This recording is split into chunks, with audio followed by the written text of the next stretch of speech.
It's been 9 years since I held my son for the last time. On July 1st, 2017, we lost our 4-year-old son, Sam. And this grief journey has been so hard and it has taught me so much. So, on his 9-year heaven anniversary, I wanted to bring y'all 9 things that this journey has taught me these past 9 years. And if you have lost your child, whether you're 9 days, 9 weeks, 9 months, or 9 years and beyond, like me, these lessons are things that you can take into your grief journey. And I pray that they're an encouragement to you as we walk this road that nobody wants to walk, but we don't have to walk it alone. Okay, so the first thing that I learned, and this was really in the first year of my grief journey, is that the firsts are always the hardest to get through. So the first Thanksgiving, first Christmas, first birthday, like all of those milestones that hit that first year are going to be the hardest that you're going to go through. They're all hard, but there's something about that first year, getting over those firsts is so hard. And someone told me this early in my grief journey, and it really helped me in not only the first milestones that we have to go through, but really throughout my whole grief journey. I've used this. They said, instead of thinking of it as one more without them, think of it as one more closer to them. So instead of thinking your first Christmas without your child, think of it as you're one Christmas closer to seeing them again. And just do that for every milestone that's hard, everything that comes up. Just instead of saying this, just one more without them, say, now I'm one closer to seeing them again. And just that shift in your mindset will really help you get through those hard moments, those hard holidays, the birthdays, the heaven anniversaries, all of that. We're one more closer to seeing them again. Okay, second thing is this grief that we're having to walk is something that we're not going to just get over. There's lots of things in life that happen to us that we can't get over. And some of them are not fun to go through, but we are able to get over that hurt and keep living life. But this, what we have had to go through, losing our child, is not something that we just simply get over. One day we're just going to wake up and be like, "Oh, I'm all better now." It's not going to happen. I'm 9 years in and I'm not over it. So if anyone has told you that, like, has it not been enough time? Are you not over it yet? I can tell you, as someone who is 9 years in, who has received a lot of healing in my heart from Jesus, we don't just get over it. It's not, it's not that simple. Our child should be here with us. And so we carry that every day. And so this is not something that we will get over. But I do have good news for you. We don't have to carry this alone. Jesus is with us every moment.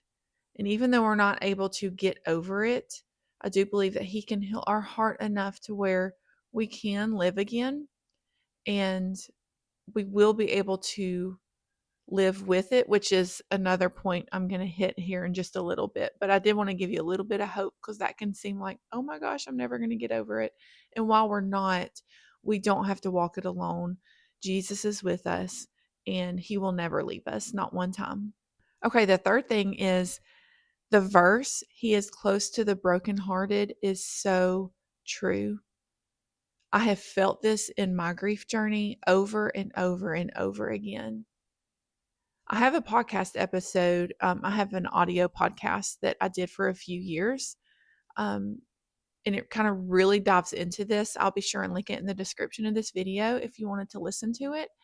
But just kind of in a nutshell, I heard this pastor say this one time, and it has just stuck with me and made this verse kind of explain why this verse is true. So, if God is omnipresent, which means He is everywhere, we cannot go anywhere in this earth, in this universe, wherever, and not be near, and He not be there. So, if that's the case, then how can He be close to the brokenhearted? How can he be close to someone who's grieving if he's already everywhere? Could it be that he saved a little part of his heart just for people who are grieving, just for people who are broken and hurting? And I believe that because I have felt that. I have felt that closeness from him in my grief journey. I would not be able to make it without him. He has been so close to me. He has lifted the burdens off of me every time they're too heavy, and I ask him to take them off of me. He has done it every single time. There is not one moment in the past 9 years that he has not been with me, so close to me. So I have felt the truth of this verse, and I pray that you feel it too in your grief journey. You feel the nearness of Jesus, that you are not alone. You're not having to walk this alone, that he is with you and he is close to the brokenhearted. Okay, number 4 is the yearly heaven anniversary will always be hard to go through. I have done this 9 times, and while it's not as hard as the beginning, I will not say it's easy. It's not easy by any means. That day is horrible, and my body almost feels the day coming before my mind realizes what day it is. Like, I'll just start kind of feeling off. That's the only way I know how to explain it. Just everything just feels off. And then I'm like, what is going on? And then I realize, oh, we're getting close. And it's like almost like my body knows it before my mind does. It's just crazy. But it's just hard. It's just a hard day to get through. It's a no good, horrible, awful day. It's a day that took our child from us. And I don't think it'll ever be like easy to get through. But I have learned ways to help me through the heaven anniversary. And again, I have a podcast episode all about that. I'll link in the description if you want to kind of dive deeper into that. Um, but just personally, what I do is I always take off work because I just know I'm real big on distractions in your grief journey. Distractions are not a cheat. It's not, they're there to help you get through hard days. And a lot of times my work is a distraction for me, but I have found that on his heaven anniversary, my mind just cannot focus. I tried working through it a few years in, and I quickly realized I cannot do that because my mind just won't focus. And so I just take the day off work. We do all of Sam's favorite things to celebrate him, and and just take that day to just celebrate his little life. And it's hard, and I cry uh, through it at some point. I will cry, but you can make it through. You can make it through. And again, I'll link that episode in the description of this video if you want to kind of dive deeper into knowing how to get through your child's heaven anniversary. Okay, number 5, and I kind of touched on this a little bit before, but instead of um, moving on from this grief, we learn to live with it. So, again, this ties back to the previous point. There's no getting over it, moving on. We just learn to live with it. And we cannot do that on our own strength. Like, we have to have Jesus to help us learn to live with something like this because it's horrible. It shouldn't be this way. We should not have to bury our child. Like, this should not be. And so to learn to live with something that should not be, we cannot do it on our own. We have to rely on Jesus to help us learn how to keep living and letting go of the guilt of continuing to live. Because there is a guilt that comes with, should I be living? Should I continue going on and doing things with my child not here? And the answer is yes, of course, but think of it like, instead of living without your child, you're carrying your child with you. They will always be in our hearts. So everything that we do from the moment we lost them until we get to heaven and see them again is for them. We're carrying them with us. We're living for them. We're experiencing life with them in our hearts and for them. So it's not like when we do this, we're leaving them behind or leaving their memory. We are continuing to live for them, and just kind of changing that mindset of, um, you know, continuing to live is not forgetting them. It's carrying them with us as we keep going. Okay, number 6.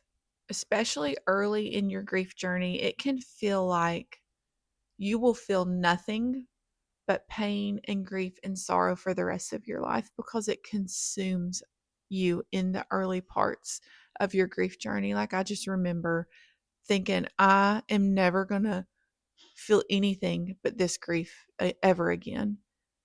And it can feel that way at the beginning. But I'm here looking back to you as someone who is 9 years in, who thought the same thing, that you will laugh again, you will feel joy again, you will feel other things besides pain and grief and sorrow. I know it doesn't feel like it right now, but if you keep walking with Jesus and you keep letting Him heal your heart piece by piece, He'll put it back together piece by piece. It's going to take a long time because your heart, like I always say, when I lost Sam, my heart didn't just like break in two, it shattered into a million pieces.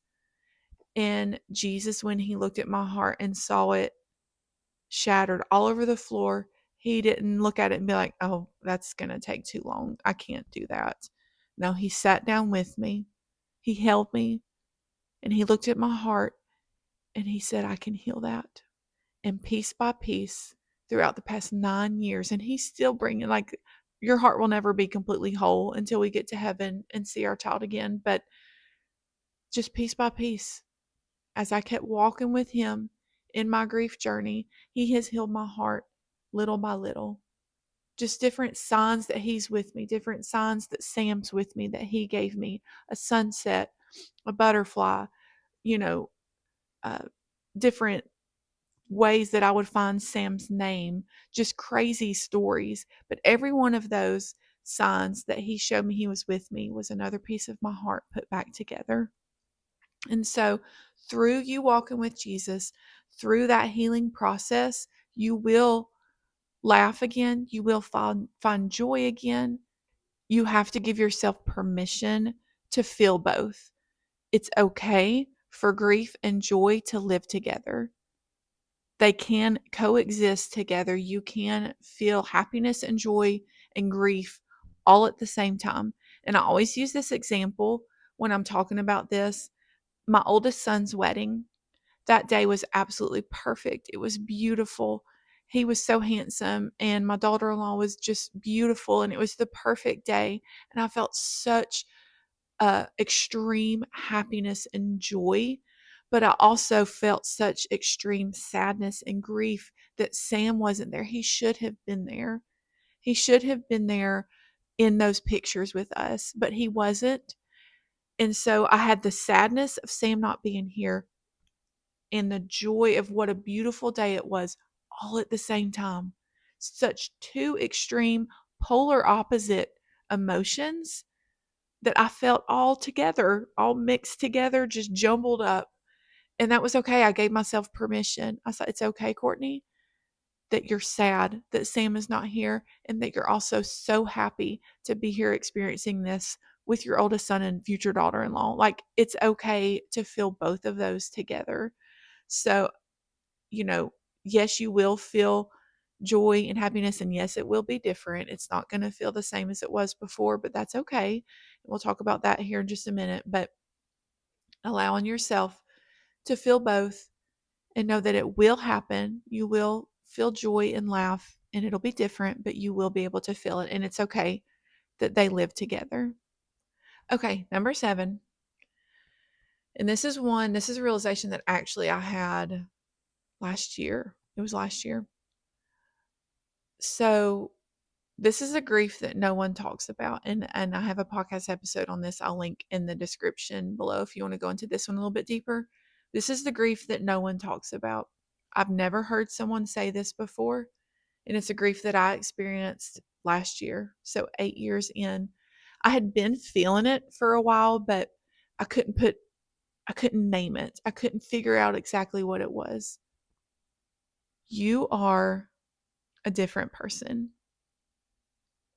When you lost your child, it changed you forever.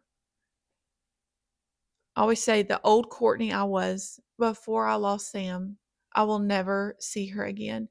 And the first 8 years of my grief journey, because it was last year, I was trying to find her.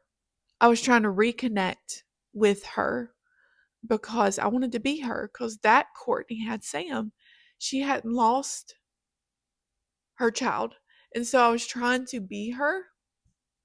And so I would try to do things that I used to love doing before I lost Sam. And none of it felt the same. None of it felt like it did when I was doing it before I lost Sam.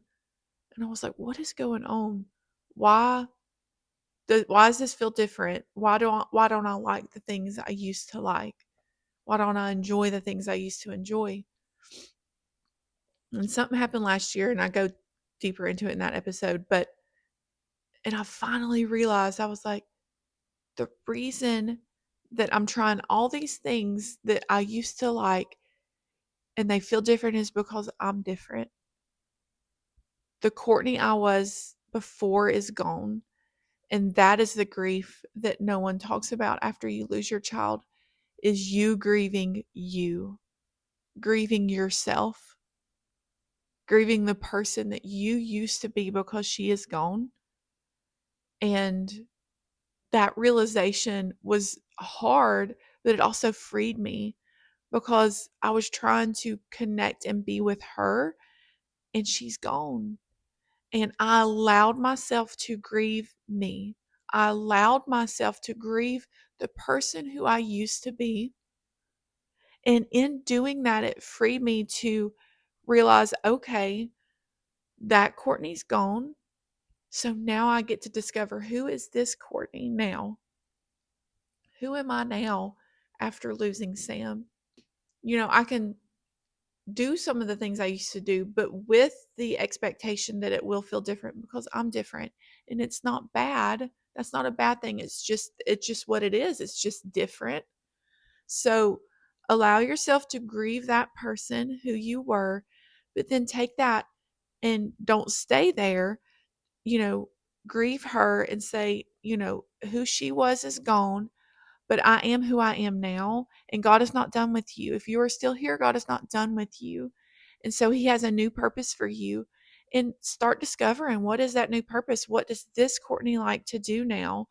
I picked up a new hobby. I started crocheting, and that has been so therapeutic and healing for my heart. Oh, Courtney probably would have never done something like that. So it's okay. It's just different. It's different, but it's not bad. It's just different. So allow yourself to grieve who you were, realizing that you won't feel things and experience things the same way, but that's not bad. You just have to figure out who the new you is, and what does she like doing? What does she enjoy and find happiness and fun and healing in? And just kind of allow the Holy Spirit to guide you into the new you and who you are. Okay, number 8 is, the hope of eternity is a powerful weapon in your grief journey. 1 Thessalonians 4:13 says, "We do not grieve like people who have no hope." And our hope, as we're walking this grief journey after losing our child, is that we will see our child again. When they left this earth, it was not goodbye, it was see you later. And that hope, my friends, is a powerful weapon, because that hope helps us to keep living. All these things that I've talked about, living again and laughing again, having joy again, is all fueled by this hope. The hope that every day that we live here is a day closer that we will see our child again. And when we see our child again, we will never have to say goodbye again. When I see Sam again, when I get to heaven and he runs up to me and gives me the biggest Sam hug he could ever give me, I will never be apart from him again. Never, never. in all of eternity will we be apart. And how amazing is that hope? And it's all because of Jesus, what he did on the cross. He defeated death so we could have this hope. And this hope is what helps us keep going. The hope of eternity, that we will see our child again. And when we do, we'll never, ever be apart from them again. All right. Last lesson, number 9, is you can't do it. You can't do it. In your own strength, you cannot make it after you lose your child. But Jesus can. His strength is never ending. He never grows tired. He never gets weary. He is there for you every single time you call out to him. He is right there. And that is probably the biggest lesson that I have learned, is that I cannot do it. If it was based on my strength, I would have been done a long time ago. There's no way. There is no way that you can do it without him. But with him, you can do it. You can do it. And I know you can do it because you know where your strength comes from. And it's not from us, it's from him. And the good news, friend, is that he never gets tired. He never gets tired. The moment I lost Sam 9 years ago, Jesus was already in this moment right here 9 years later. He saw that moment back then, and it wasn't like he was looking at all these years saying, "Oh my, that's too long. I can't help them for this long. That's too long of a time." No. He sat down with me and he looked at me. He looked at all the years that I still had to live with the new purpose and the new life that I have. And he looked at all those years and he said, "I'm here. I'm with you, and I will never leave you. Not one moment. Not one time have I had to walk this journey by myself on my own strength. Not one time have I had to carry burdens that were too heavy for me, that he wasn't waiting and able to lift them off of me." So these are the 9 lessons that I've learned. And I've got many more years ahead of me. And I know Jesus will continue to be with me wherever you are in your grief journey. However many weeks, months, years have passed, I want this to be an encouragement to you that you can make it through, because we know where our strength comes from, that you are not alone. You don't have to walk this grief journey by yourself. Even if you feel alone, even if you feel like everyone has left you, no one understands, he does. He will never leave you. He will be with you every single step. So let me know down in the comments, where are you in your grief journey? What's your child's name? How long have they been in heaven? I would love to encourage you and talk to you and minister to you in the comments of this video. Subscribe to this channel because I have a lot more content that's going to be an encouragement to you in your grief journey. It's going to come out, and I can't wait to meet you and talk with you down in the comments.